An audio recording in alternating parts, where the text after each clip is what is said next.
जय श्री कृष्ण, जय श्री राधे। कुंभ पूर्व वैष्णव बैठक 2021 में सभी श्रद्धालुओं का श्रीधाम वृंदावन में हार्दिक अभिनंदन। मुक्ति कहे गोपाल से, मेरी मुक्ति बताए, ब्रजरज उड़ मस्तक लगे, मुक्ति मुक्त है जाए। ऐसी अनंत महिमा है इस श्रीधाम वृंदावन की। और जब यहाँ पर होता है कुंभ पूर्व इस वैष्णव बैठक का आयोजन, तो मनोहारी छटा बिखरती है। आइए आपको दिखाते हैं इस आयोजन के कुछ दृश्य।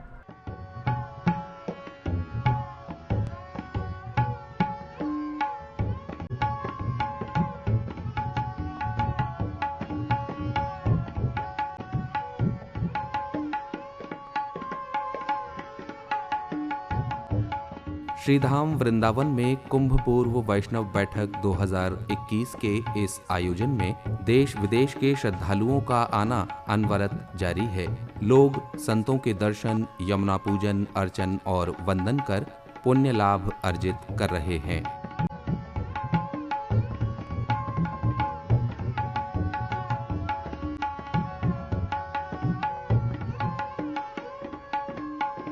इस महा आयोजन में ब्रज संस्कृति का प्रभाव स्पष्ट रूप से झलकता है, जिसमें ब्रज की लोक कलाओं की अपनी विशेषता है।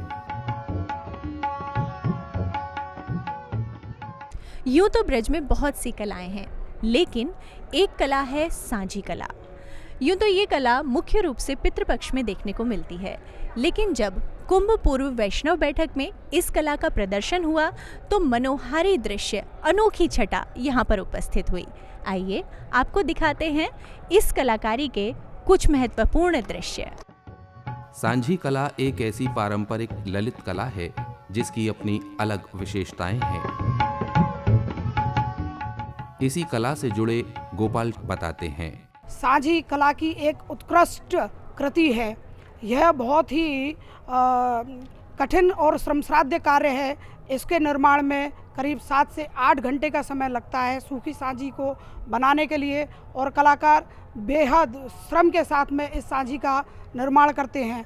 इस सांझी निर्माण में जो सबसे महत्वपूर्ण सब्जेक्ट है, इस सांझी के अंकन में बीच में भगवान कृष्ण की किसी लीला का मंचन किया जाता है। सांझी कला एक साझी विरासत है। विभिन्न मंगल अवसरों पर इसे बनाया और प्रदर्शित किया जाता है। सांझी कला जो मंदिरों में बनाई जाती है वो पितृपक्ष के समय बनाई जाती है। पितृपक्ष के 15 दिन अलग अलग लीलाएं बनती हैं। सांझी कला में जो उपयोग में आते हैं ये कलर, सूखे रंग, नेचुरल कलर होते हैं। जैसे हल्दी है, हम उसको पेवड़ी बोलते हैं, पेवड़ी, हल्दी, नील पाउडर। तो ये जितने भी सूखे रंग पहले नेचुरल कलर उपयोग में आते थे। ये बहुत ही कठिन साध्य कला है, पारिश्रमिक इसमें बहुत ज़्यादा होता है।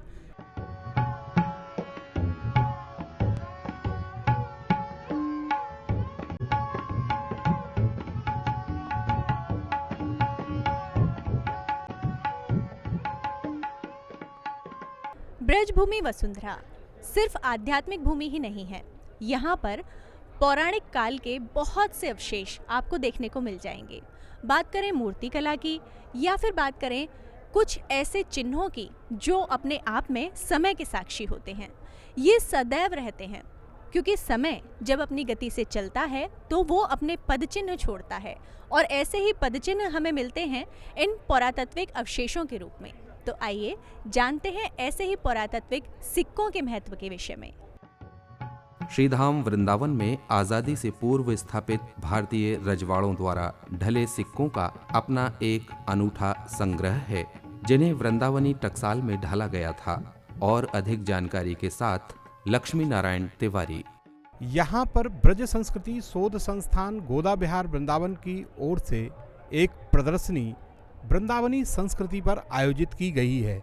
यहीं प्रदर्शित है 18वीं शताब्दी में वृंदावन में चलने वाले दुर्लभ सिक्के, जो ब्रज संस्कृति शोध संस्थान गोदा बिहार में संग्रहित हैं। वृंदावन की टकसाल का एक सबसे महत्वपूर्ण योगदान यह रहा है कि रानी विक्टोरिया के सिक्कों को देसी तरीके से यहाँ वृंदावन में और भरतपुर की टकसालों में ढाला गया है। पतित पावनी मां यमुना के तट पर स्थित कुंभ पूर्व वैष्णव बैठक वृंदावन में देश विदेश के श्रद्धालु हृदय में श्रद्धा धारण कर पूजन अर्चन और संतों का सानिध्य प्राप्त कर रहे हैं और मगन होकर प्रभु नाम संकीर्तन से आनंदित हो रहे हैं।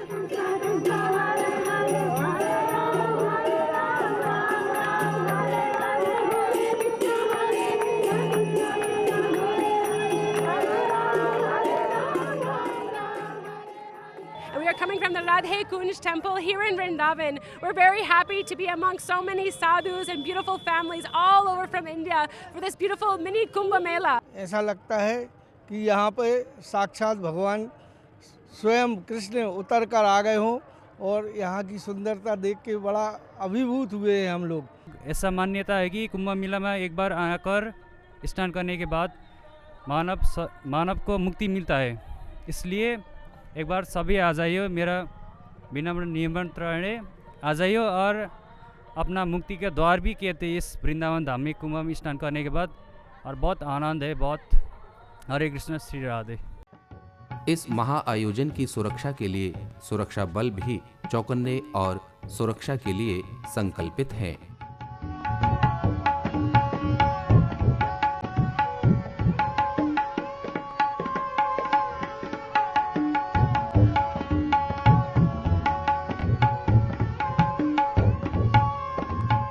श्रद्धालुओं का ये अनवरत क्रम विभिन्न कार्यक्रमों में भी सहभागी बनकर उल्लास का अनुभव कर रहा है।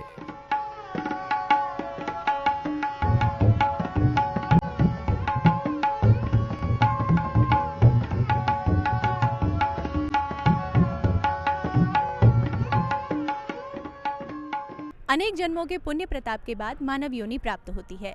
इस योनि में आके मनुष्य इच्छा रखता है मोक्ष की, लेकिन जब ब्रज भूमि में आते हैं श्रद्धालु तो उनकी इच्छा होती है कृष्ण भक्ति में डूब जाने की, ना कि मोक्ष को प्राप्त करने की। अपने ऐसे ही आशीर्वचनों से हमें लाभान्वित किया श्री पद्मनाभ गोस्वामी जी ने। यहाँ पर भगवान कृष्ण के द्वारा वह लीलाएं की गई है, वह माखन मिश्री का भोग गोपियाँ अपने हाथ से भगवान कृष्ण को देती थीं। यह गोपियाँ साधारण स्वरूप नहीं है, यह त्रेता का जो युग था, उस त्रेता के युग में भगवान राम का जो सानिध्य, भगवान श्री राम मर्यादा पुरुषोत्तम थे, उनका सानिध्य जो उनको नहीं मिला, वह भगवान राम के आशीर्वाद से, भगवान राम की कृपा से द्वापर के युग में भगवान कृष्ण ने साक्षात अपना सानिध्य उन ब्रज की गोपियों को दिया। उनका जो है माखन मिश्री उनके हाथ से लेकर उस माखन मिश्री का भोग ग्रहण किया।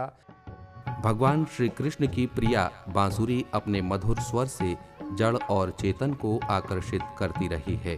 बांसुरी वादन की इस परंपरा को निभाते हुए मोहन श्याम पचौरी।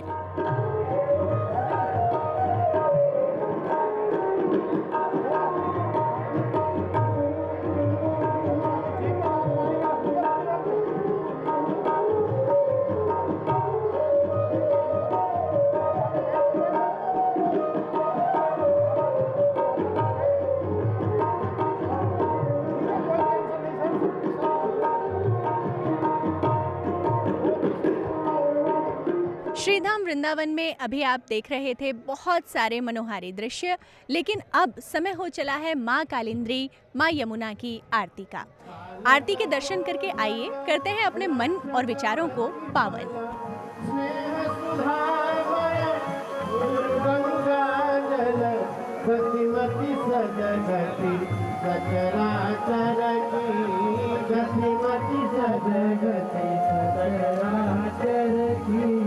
माता पिता भरता गुरुस्वामी सखा शरण प्रिय अंतरयामी अखिल जगत के संबल नामी तन मन धन आशा कल करती सूर्य सुता माँ यमुना की भव्य आरती के अभी किया आपने दर्शन। कल इसी स्थान पर होगी आपसे पुनः भेंट। तब तक के लिए दीजिए हमें अनुमति। जय श्री कृष्ण, जय श्री राधे।